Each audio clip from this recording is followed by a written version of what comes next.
Minsan, may mga bagay na hindi mo naman hinahanap, pero sila ang nakakahanap sa'yo. Ganun ang nangyari sa akin. Isang umaga sa coffee shop, habang naghihintay ng order, napansin ko yung lumang notebook na naiwan sa mesa. Walang pangalan, walang palatandaan, pero sa unang pahina may nakasulat. Kung kaya mong isulat ang totoo mong nararamdaman, baka kaya mo ring tanggapin ito. Hindi ko alam kung anong meron, pero parang tinatawag ako ng mga pahina. Kaya sinubukan kong magsulat. Sinulat ko lang, hindi ako bitter.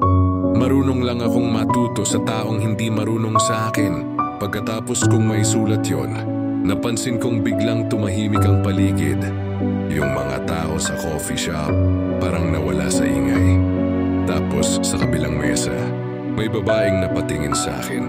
Nakangiti, pero may luha sa mata. Hindi ko siya kilala. Pero sa hindi ko maintindihang paraan, parang naramdaman niya ang sinulat ko. Simula noon, araw-araw kong binabalikan yung notebook. At bawat sulat, parang may koneksyon sa mga taong hindi ko naman kilala. At doon nagsimula ang lahat. Ang mga kwentong hinabi ng mga salitang minsan nating binitiwan, ang mga pusong minsang nasaktan. Minsan pala, hindi lang tayo ang nakakarinig ng mga salitang sinusulat natin. Minsan, may nakakarinig din kahit hindi natin alam.